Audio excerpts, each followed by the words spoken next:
Mahabur official 20-তে আপনাদেরকে স্বাগত।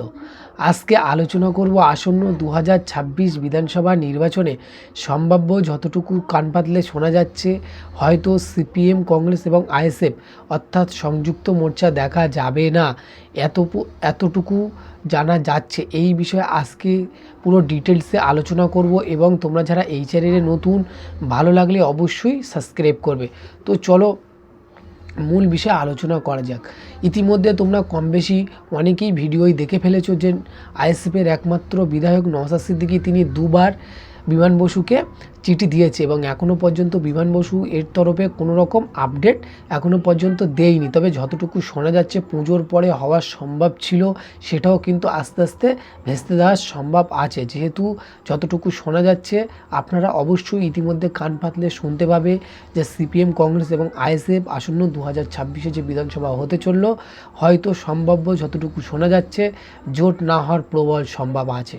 এবং ইতিমধ্যে বিমান বসু এবং সুজন চক্রবর্তীকে যখন মিডিয়া প্রশ্ন করছিল তখন তিনি কি বলেছিলেন তোমরা নিশ্চয়ই আপনারা সবাই জানেন। এবং তাছাড়াও আইএসএফের বিধায়ক একমাত্র নওশাদ সিদ্দিকী তিনিও কিন্তু সাংবাদিকরা যখন প্রশ্ন করছিল তিনিও তখন খুব বিরক্ত বোধ করছিল তাদের উপরে, যেহেতু তিনি বলতে চাইছে যে আমরা দুবার চিঠি দিয়েছি এখনও পর্যন্ত সিপিএমের তরফ থেকে কোনো রকম এখনও পর্যন্ত সৎ উত্তর আমাদের কাছে আসেনি।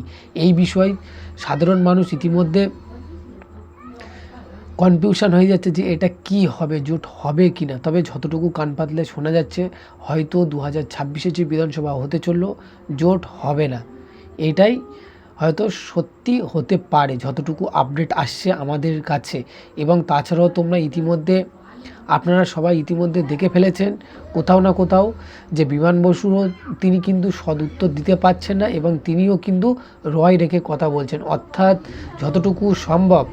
এবং মোহাম্মদ সেলিম এবং আইএসএফের বিধায়ক এরা কিন্তু ইতিমধ্যে যতটুকু প্রস্তুতি চলার কথা ছিল সেটা কিন্তু আস্তে আস্তে অনেকটি ব্যাকফুটে চলে যাচ্ছে। তবে যতটুকু সম্ভব আছে সাধারণ মানুষ ইতিমধ্যে তো অনেক উৎসাহ ফিল করছিল, সেটা কিন্তু আস্তে আস্তে ভেস্তে যাওয়ার প্রবল সম্ভব আছে। কারণ সিপিএম এবং আইএসএফ জোট না হওয়ার সম্ভব কিন্তু বেরিয়েই যাচ্ছে।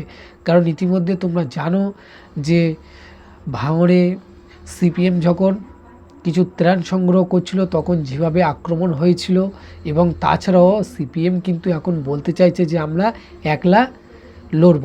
এবং আইএসএফের তরফ থেকে এখনও পর্যন্ত এরকম কোনো নওশাদ সিদ্দিকী তিনি জানাননি যে তিনি একলা লড়বেন কি না। তবে যতটুকু শোনা যাচ্ছে যে সিপিএম তিনি 2026 যে নির্বাচন হতে চলল তারা একলা পার্টিসিপেট করবে এবং কোনো দলকে জোটে তারা যাবে না, যতটুকু শোনা যাচ্ছে। তবে এবং তাছাড়াও আপনাদের কাছে আরেকটা কথা বলে রাখি, কিন্তু জোট হওয়ার যতটুকু কাজ এগিয়েছিল সেটা কিন্তু আস্তে আস্তে পিছিয়ে যাচ্ছে। কারণ কালী পুজোর পরে এর ব্যাপারে বসার কথা ছিল, কিন্তু সেটা এখনও পর্যন্ত যতটুকু জানা যাচ্ছে সেটা হয়তো আর একই মঞ্চে সিপিএম, কংগ্রেস, আইএসএফের আর দেখা হবে না। এবং সাধারণ মানুষ অনেক আবেগ নিয়ে বলছিল যে অবশ্যই তারা খুবই ভালো ফিল করছিল যে আমরা অবশ্যই আবারও জোট হিসেবে আমরা দেখতে চাইছি। সো সেটা কিন্তু আর হচ্ছে না বলে যতটুকু সম্ভব হচ্ছে যে হয়তো হবে না। তবে এখনও পর্যন্ত নির্দিষ্ট করে বলা সম্ভব হচ্ছে না জোট হবে কি না। তবে সেক্ষেত্রে তোমাদেরকে বলে রাখি জোট কিন্তু হবে না। কারণটা হলো তোমরা ইতিমধ্যে বুঝতে পেরেছো, সিপিএমকে আইএসএফের একমাত্র বিধায়ক নওশাদ সিদ্দিকী তিনি দুবার চিঠি দিয়েছেন বিমান বসুকে, তিনি কিন্তু এখনও পর্যন্ত কোনো উত্তর দেয়নি। তবে একটি সূত্র মারফত তিনি বলেছিলেন যে পুজোর পরে এই বিষয় নিয়ে আমরা আলোচনা করব।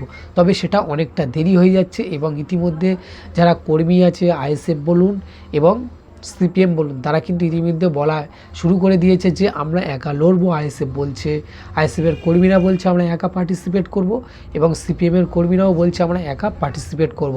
তবে সেক্ষেত্রে তোমাদের কাছে একটাই কথা বলে রাখি, সেক্ষেত্রে কিন্তু বিজেপি এবং তৃণমূল কংগ্রেসের প্রচণ্ড লাভ হতে চলল। যদি না জোট হয় তাহলে আপনারা নিশ্চয়ই বুঝতে পারবেন যে সিপিএম এবং আইএসএফ এবং কংগ্রেস কিন্তু আলাদা আলাদাভাবে লড়লে তখন কিন্তু তৃণমূল এর থেকে বেশি প্রফিট পাবে এবং তাছাড়াও বিজেপি সেকেন্ড প্রফিট পাবে এবং ভোটের অঙ্ক বাড়বে কিনা সব কিছু কিন্তু চূর্ণ বিচূর্ণ হয়ে যাবে। কারণ আইএসএফ, সিপিএম, কংগ্রেস এবং এই 3টে দলকে নিয়ে কিন্তু ভোটের একটি পোল চলছিল, অর্থাৎ এক্সিট পোল চলছিল। সেই হিসেবে মানুষ কিন্তু হিসাব করেছিল যে কতটা কেন্দ্রে, কোন কেন্দ্রে সম্ভাব্য কোন দল এগিয়ে যেতে পারে। সেই ক্ষেত্রে কিন্তু আবারও এক্সিট পোল কিন্তু ব্যাকফুটে চলে যাবে, আবারও নতুন করে সমীক্ষা হতে পারে। তবে আপনাদের মতামত অবশ্যই আপনারা কমেন্ট করে জানাবে। আইএসএফ, সিপিএম এবং কংগ্রেস জোট হলে কি ভালো এবং জোট না হলে কি কোনো ক্ষতি হবে, সেটা অবশ্যই তোমাদের মতামত জানাবে। এবং তোমরা যারা এই চ্যানেলে নতুন, ভালো লাগলে অবশ্যই সাবস্ক্রাইব করতে পারো। সো যতটুকু আপডেট ছিল জোটের বিষয়, সাধারণ মানুষ যেটা বলতে চাইছিল সেটা কিছু তথ্য আমরা পেয়েছিলাম, সেটা আপনাদের কাছে উপস্থাপন করে দিয়েছি। এবং তোমাদেরকে আবারও বলে দিই, সিপিএম এবং আইএসএফ জোট না হওয়ার কিন্তু সম্ভব বেরিয়েই চলেছে। কারণ সিপিএমকে ইতিমধ্যে আইএসএফের বিধায়ক নওশাদ সিদ্দিকী দুবার চিঠি দিয়েছিলেন, সেই চিঠির এখনও পর্যন্ত কোনো সৎ উত্তর আসেনি।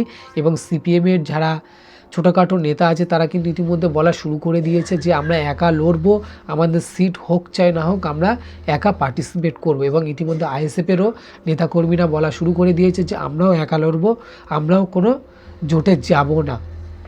তবে তোমাদের মতামত অবশ্যই তোমরা কমেন্ট করে জানাবে এবং এরকম আপডেট পেতে অবশ্যই চ্যানেলটি সাবস্ক্রাইব করে তোমরা পাশে রেখে দাও।